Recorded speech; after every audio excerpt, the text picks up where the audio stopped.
Eles esconderam as palavras mais perigosas já ditas por Jesus, não porque eram falsas, mas porque libertavam.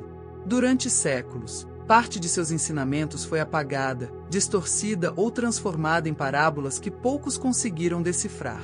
Mas o que acontece quando esses códigos começam a ser revelados?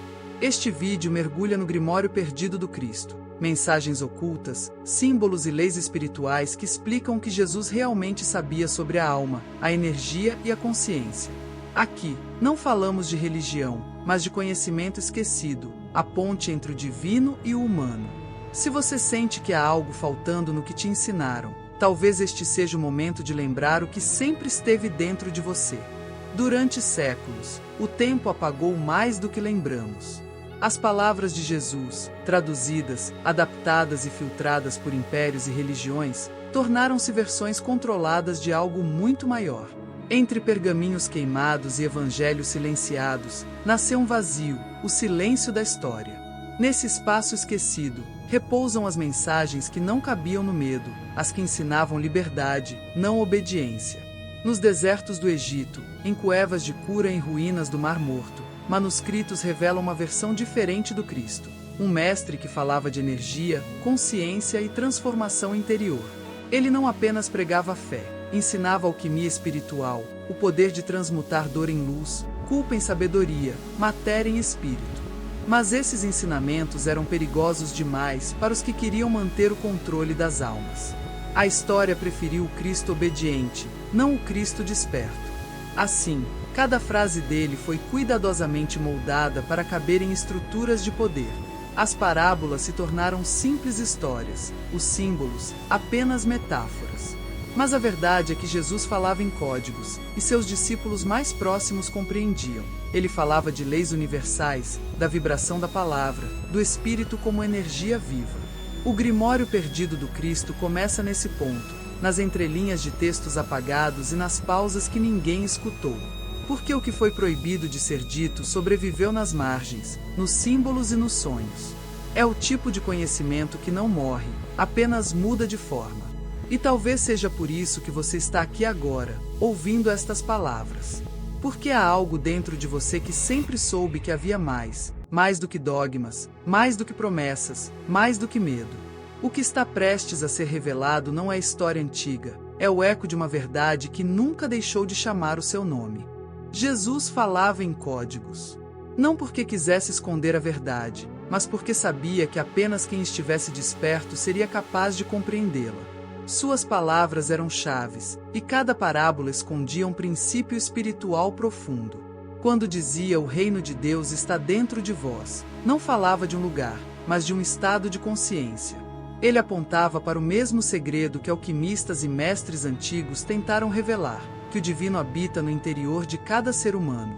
Essas frases, repetidas há séculos em templos e igrejas, foram ditas em uma linguagem simbólica, a linguagem da energia.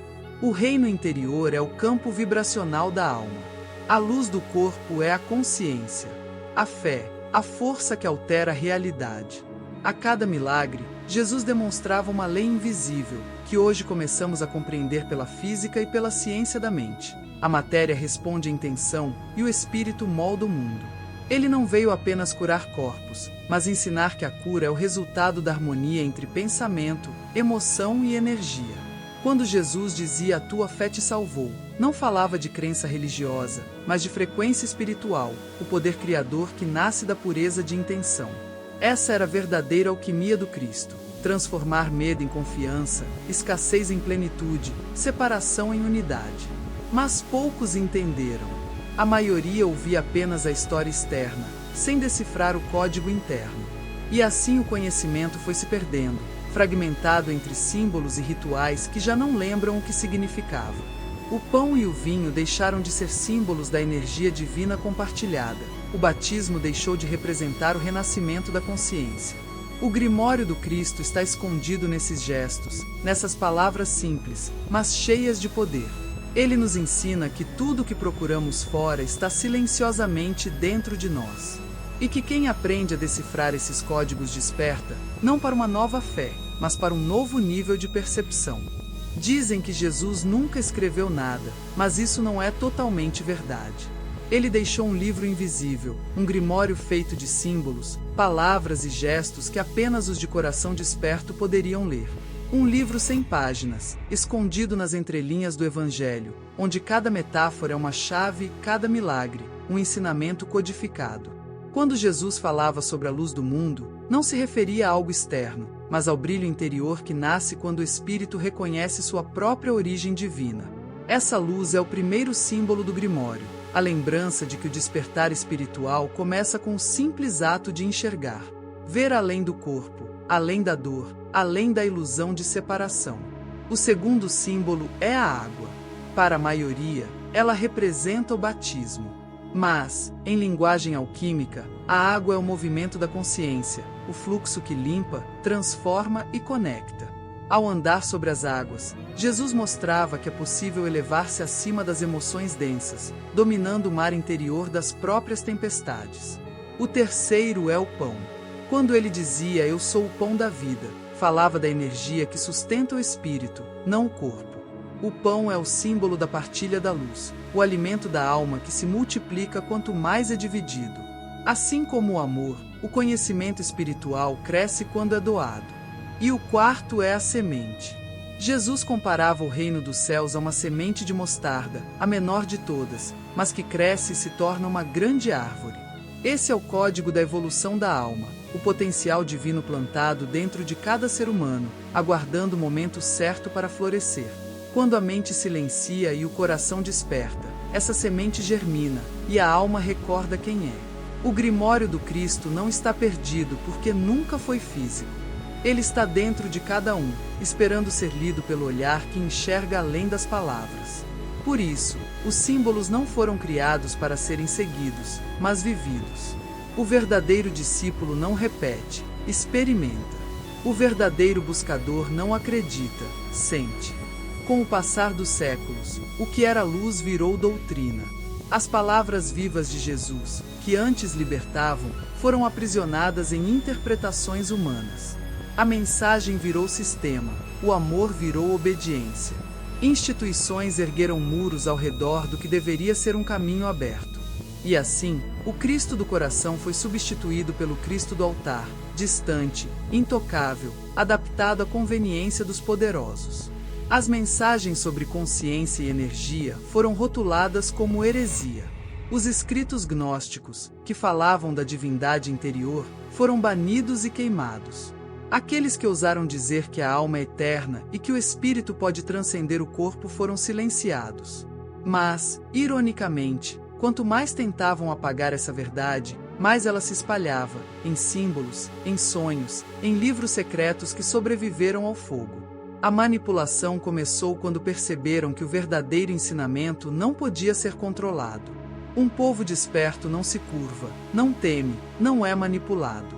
Por isso, transformaram o conhecimento em crença e a sabedoria em medo. Ensinaram que o céu estava longe e que o inferno era castigo, esquecendo que ambos são estados da alma, não lugares.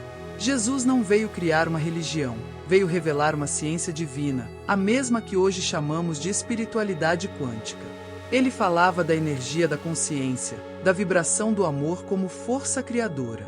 Mas essa verdade não cabia em templos de pedra. Por isso, ela foi escondida sob camadas de dogmas, traduzida e editada até perder sua essência. E, no entanto, algo permaneceu. Um código invisível resistiu dentro das palavras, vibrando como uma senha que só a alma reconhece. Talvez seja por isso que, mesmo depois de 2 milênios, tantos ainda sentem que falta algo. Porque o que falta não está fora, está no esquecimento do que sempre foi nosso. O tempo passou, mas a verdade nunca se perdeu, apenas adormeceu, esperando o momento certo para ser lembrada. E esse momento chegou. Aos poucos, a humanidade começa a redescobrir o mesmo conhecimento que Cristo tentou ensinar. O que antes era chamado de milagre, hoje é estudado como energia. O que chamavam de fé, hoje entendemos como vibração. O que antes era visto como mistério, agora é reconhecido como ciência do Espírito. As mensagens ocultas de Jesus não estão em templos nem em livros antigos, mas nas leis invisíveis que regem o universo. Tudo o que pedirdes, crendo, recebereis é o mesmo princípio da manifestação quântica. A luz do corpo são os olhos, é o reconhecimento de que a percepção cria a realidade. Jesus não falava em promessas divinas, falava em leis naturais da consciência. Esses ensinamentos foram velados porque eram libertadores demais. Ele dizia que todos nós somos filhos de Deus, não no sentido religioso, mas energético. Cada ser humano carrega dentro de si a centelha da criação. Quando despertamos essa consciência, nos tornamos co-criadores da realidade, assim como Ele. Foi isso que Cristo quis dizer quando afirmou: "Vós sois deuses". Mas essas palavras foram distorcidas, porque um povo que sabe do seu poder interior não se submete. Mesmo assim, o código permaneceu ativo, nas palavras, nos símbolos, nos sonhos. É como se uma energia antiga ainda pulsasse, chamando de volta os que estão prontos para ouvir. Essa é a mensagem que não pôde ser apagada, a lembrança de quem realmente somos. E é aqui que a história muda. Porque quando o conhecimento oculto volta à luz, ele não retorna como crença, mas como experiência. O que Jesus ensinou não era uma doutrina, era um estado de consciência. E agora, cada um de nós tem a chance de reativar esse mesmo estado, de voltar a ver o mundo como ele via, como um campo infinito de amor, energia e propósito. Durante muito tempo, acreditou-se que fé e ciência eram opostas. Mas hoje, enquanto telescópios exploram o universo, laboratórios analisam a consciência, percebemos que Jesus falava das mesmas leis que a física quântica começa a confirmar. Ele não usava fórmulas, usava parábolas. Falava de vibração, energia, frequência e intenção, conceitos que agora são mensuráveis e observáveis. Estudos sobre a consciência mostram que nossos pensamentos afetam o campo ao nosso redor. A energia mental altera padrões físicos, como demonstraram experimentos com partículas e frequências sonoras. Quando Jesus dizia: "Se tiverdes fé como um grão de mostarda, direis a este monte, move-te", ele descrevia a interação entre consciência e matéria, algo que a ciência moderna ainda tenta compreender. Pesquisadores da neurociência estudam hoje o que chamam de coerência cardíaca, um estado em que coração e cérebro entram em perfeita sintonia, criando harmonia no corpo e na mente. É nesse estado que a oração se torna mais poderosa, que o corpo se cura mais rápido e que as emoções se equilibram. Jesus chamava isso de entrar no teu quarto e orar em silêncio. A ciência chama de ressonância neural.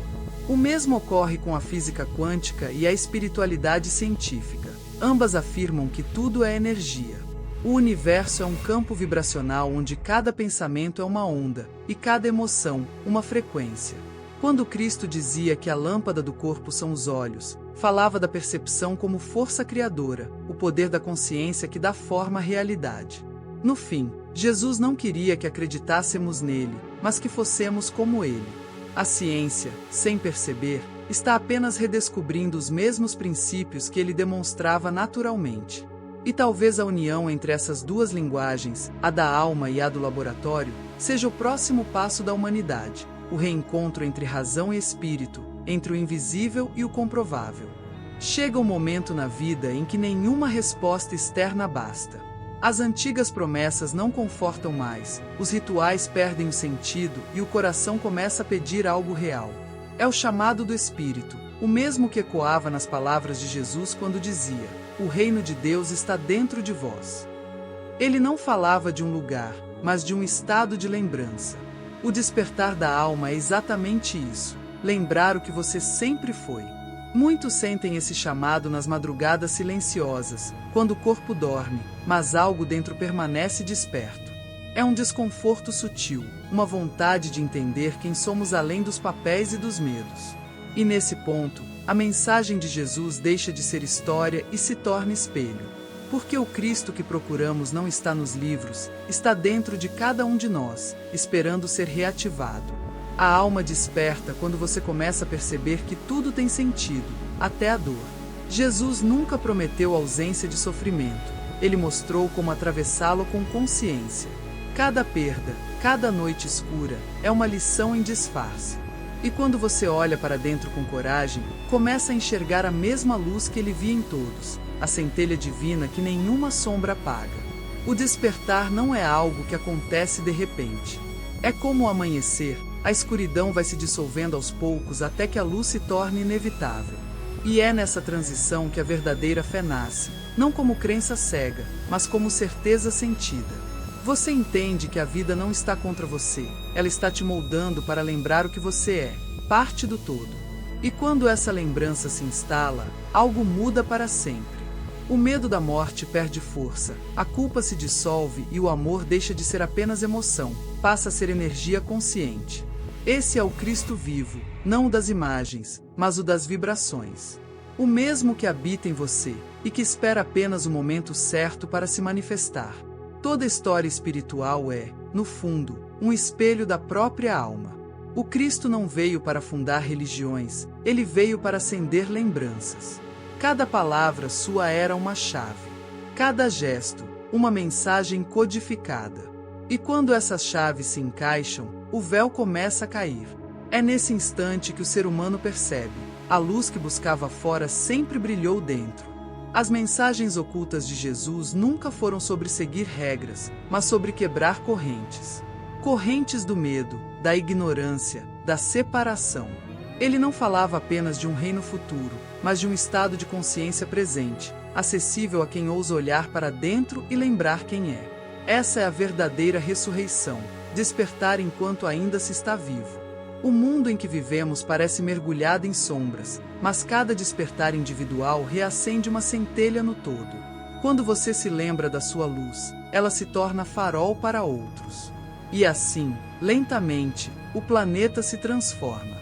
O retorno da luz não virá dos céus, virá de dentro de cada coração que escolhe lembrar. As palavras que foram escondidas não estão mais presas. Elas voltam em sonhos, em sincronicidades, em momentos silenciosos de verdade. E quando você sentir esse chamado, não fuja. Respire, escute e sinta. Porque é assim que o Cristo fala, não em vozes, mas em vibrações. E quando você responde, o universo responde de volta. Talvez o verdadeiro grimório perdido nunca tenha sido um livro, talvez seja você. Cada emoção, cada lição, cada renascimento é uma página da sua própria alquimia espiritual. E ao fim, quando tudo se silencia, resta apenas a luz. Aquela mesma luz que um dia foi chamada de amor. E talvez essa luz que buscamos nunca tenha se apagado, apenas tenha assumido novas formas ao longo do tempo. Jesus chamou de amor. Tesla chamou de energia. Dois caminhos diferentes, apontando para a mesma verdade. A alma nunca morre, apenas muda de frequência. Se você quiser entender como Tesla conseguiu enxergar o invisível e o que ele descobriu sobre a energia da alma, o vídeo anterior aqui do canal aprofunda exatamente isso. No fim, tudo se conecta. A ciência e o espírito, o visível e o oculto, todos são reflexos da mesma força. E é essa força que, pouco a pouco, está despertando dentro de nós.